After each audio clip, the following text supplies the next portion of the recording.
સદગુરુ મહારાજની જય. આ જ્યારે ઉપદેશ લીધો હોય તો ઉપદેશ કરી અને જે તાળું મારવામાં આવે છે કે જે સંપ્રદાય હોય એને અધિકાર વિના કોઈને આ ખુલાસા કરવામાં નથી આવતા એવી વાત કરવામાં આવે છે. જે સંપ્રદાયના માણસો હોય કદાચ નિરાતના કોઈ જે કાંઈ નિરાતના સંતો હોય એની આગળ આ ખુલાસા કરવાના આવે છે. પછી એને જે જીવ સમજ્યો નથી અહીંયા ખુલાસા નથી થતા અને એ ખુલાસા કરવા હોય તો એના માટે જે તાળું મારે છે એ સાવી લેવી જોવાશે. તો આપણે થાનના પંકજભાઈ છે, પંકજકુમાર, એ આપણે પાસે બોધ લીધેલો છે અને એમને જેમ છે એમ સમજાઈ ગયું.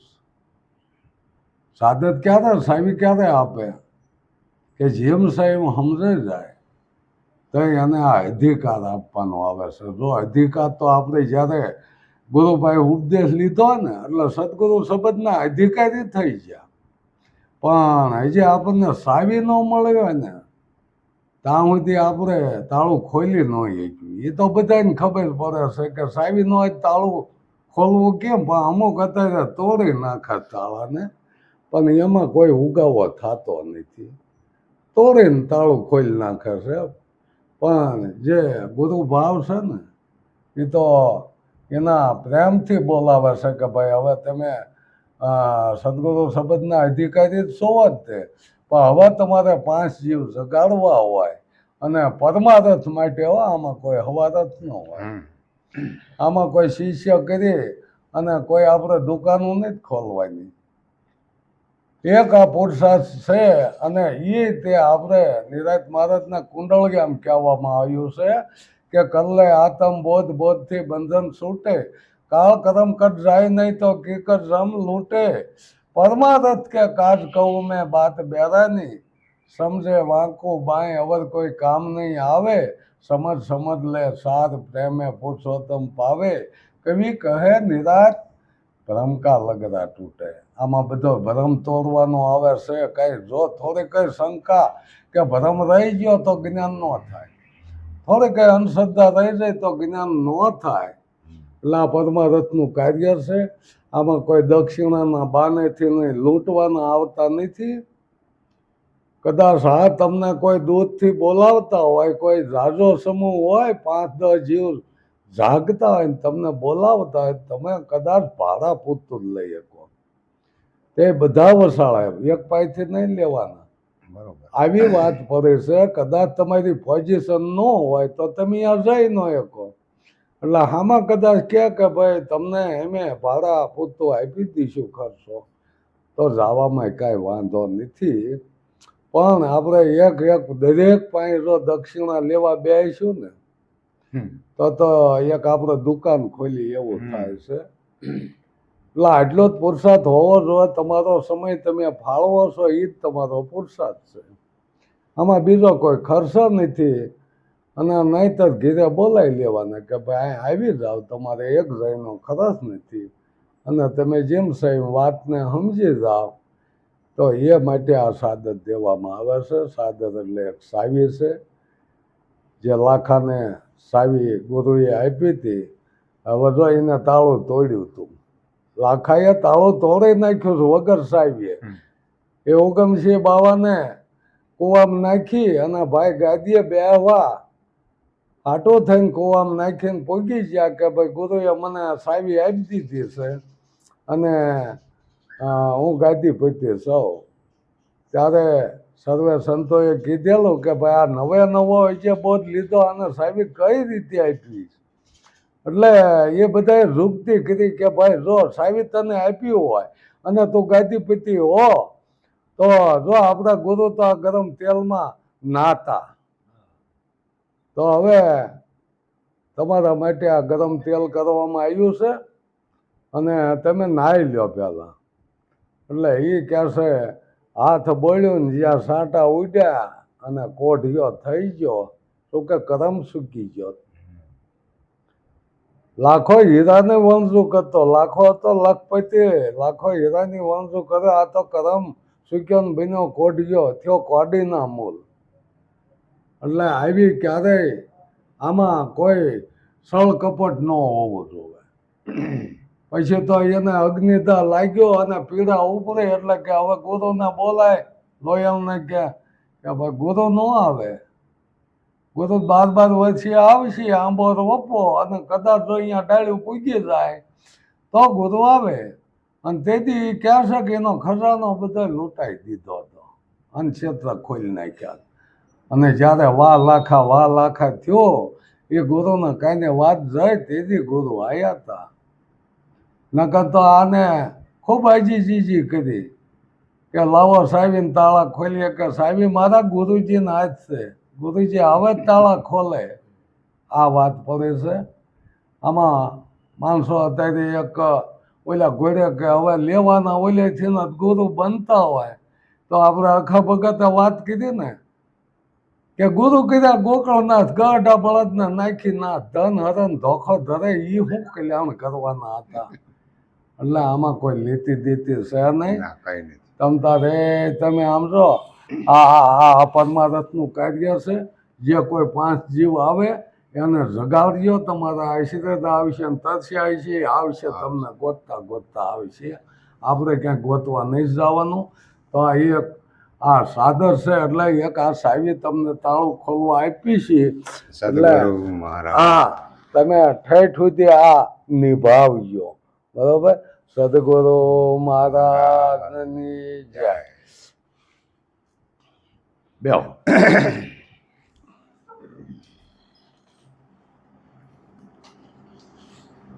નજીક બે રોડ લાવી દો. બસ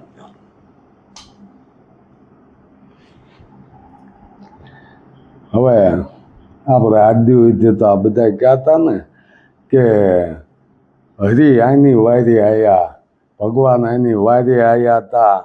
હવે તમને નક્કી થઈ ગયું ને કે વાલો જે ધાર્ય ને હાર્ય છે કઈ આપણે જુદો પડે એવો નથી. બરોબર ને. જેને આત્માની ઓળખાણ થઈ જાય છે એને જરાય બી ચેટો છે, જરાય નહીં, એક તલ ભારે નહીં. તો એ તમારી હાર્ય છે, હરા હજુર છે. હવે તમારે કોની વાત છે? કોઈ નહીં, કોની આશા હોય? કોઈને નહીં.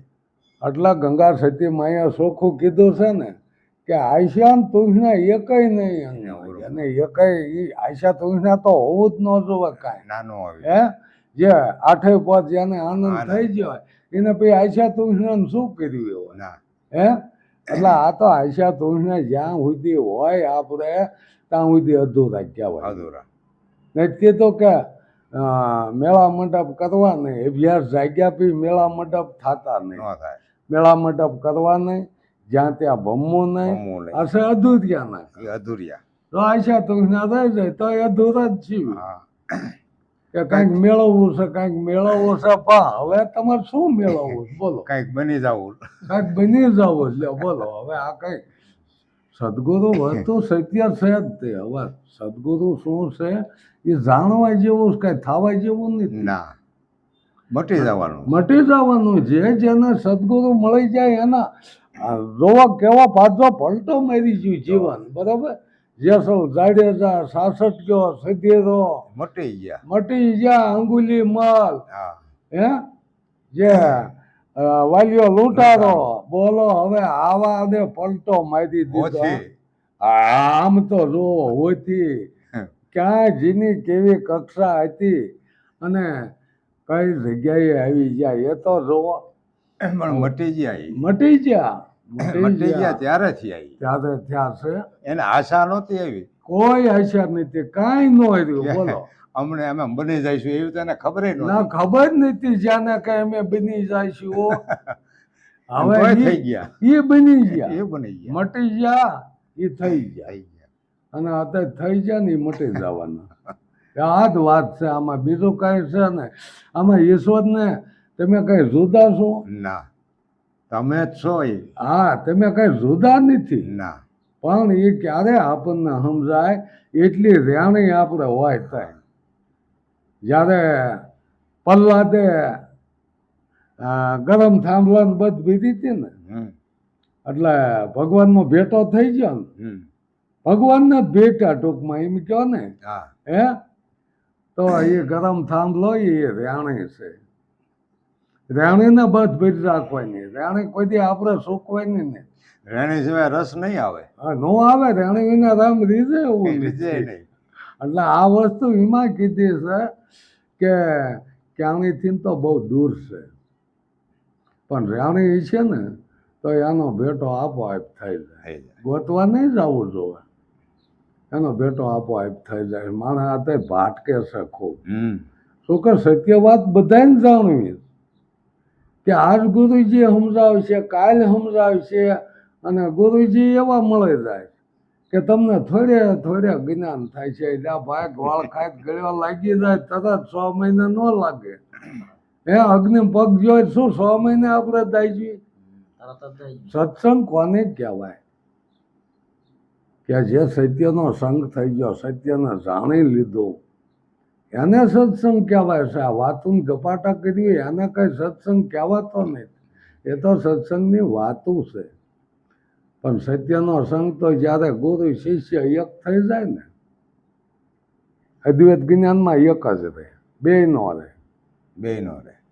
આપણે વારે વારે કીધેલું છે કે બધાયનો ગુરુ એક જ છે. ગુરુ કઈ જુદા જુદા હોય ને. અને જો ગુરુ પોતે જ હોય તો એને ગુરુ પાછો બોલે કે મારા ગુરુ આ છે, આખો પેઢી આંબો કાઢે લ્યો બોલો. પણ જેને જેને આ સતના માટે શીશ જો હોંપી દીધા હોય ને તો એ શિષ્ય જ કહેવાય. અને શિષ્ય ક્યારે કહેવાય? હકીકત જેને શીશ હોંપી દીધા છે ને એને શિષ્ય કહેવાય. તો દરેક આ ગુરુ અત્યારે થઈ થઈને બેઠા દરેકે શીશ હોંપેલા છે તો એ શિષ્ય છે. અને ગુરુ જ્યારે થવું હોય ને તો વિધિ થઈ જવું જોઈએ. હજે તો આપણે માયામાં પીડ્યા છીએ, ક્યાંથી ગુરુ થવું? એને માયાને કોઈએ સત નથી કીધું. જે તન મન ધન દેવા વાળો પોતે એની ઓળખાણ કરાવે છે કે એ શુદ્ધ આત્મા છે.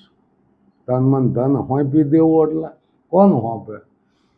શુદ્ધ આત્મા હોય એ હોંપે. જ્યાં સુધી મિલીનતા હોય ને ત્યાં સુધી હોંપે નહીં.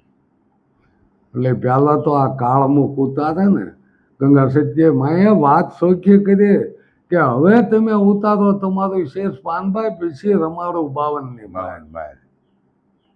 પછી 52 બાર જવાય છે. એટલે એ કાળમુખ હતું એટલે ઉતારવાનું કે છે. પછી આપણને મળ્યું છે એ ગુરુમુખ,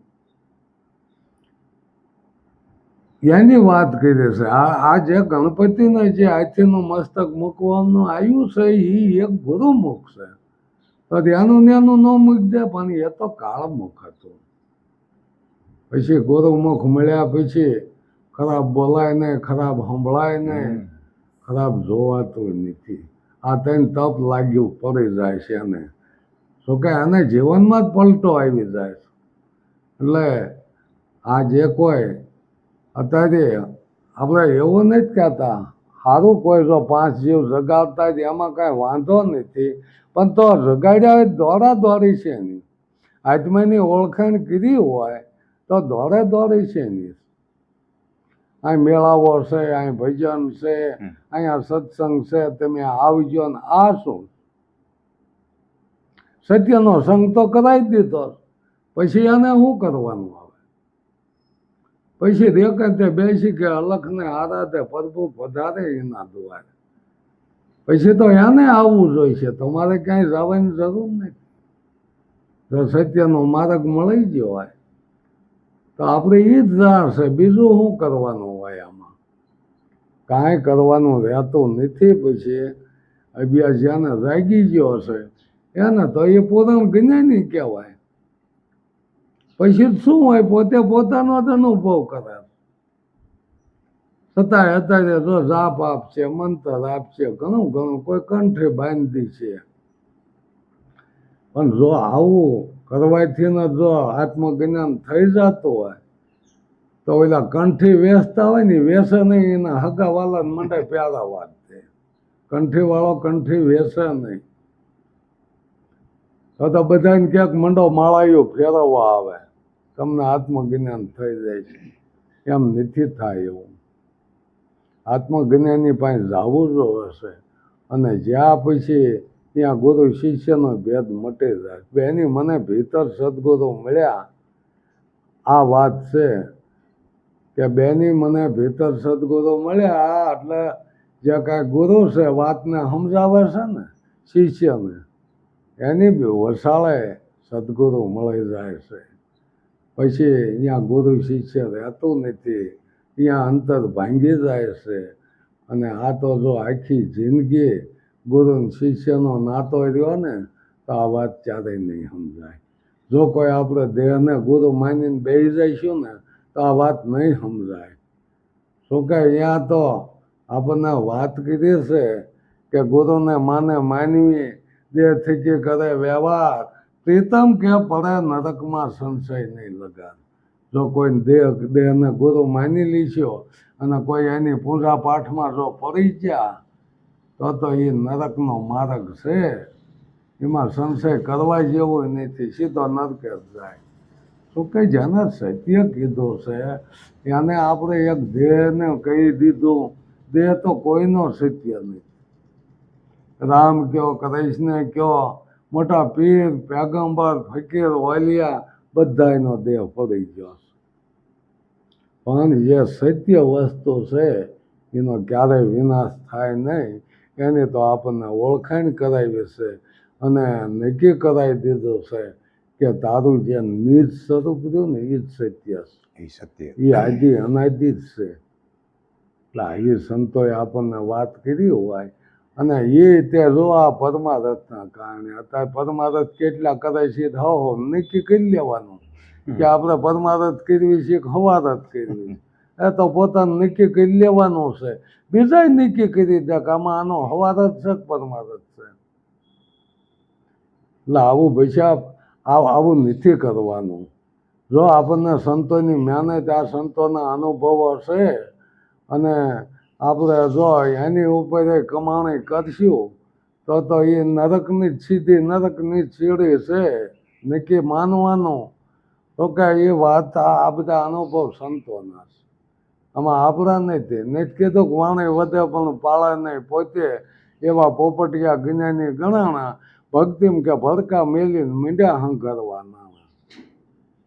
તો આવડા છે ને કંપનીઓવાળા હારા, એ જે મોટા મોટા યુદ્ધ મોટા એને ઉદ્યોગ માંડ્યા છે ને એમાં હજારોને કમાણી મળે છે, એમાં એની રોજી રોટી હાલે.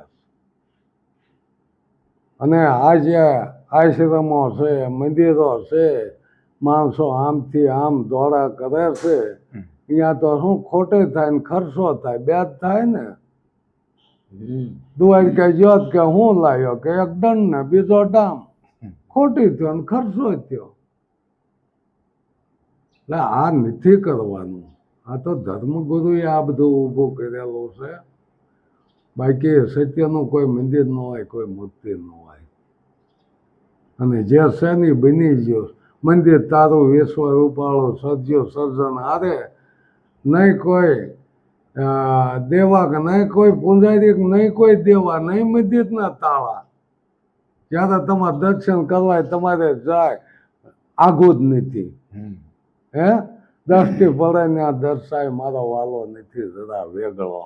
વિચાર તો કરો. હવે હાથથી તો ઉત્તમ મંદિર કોણ બનાવી શકે?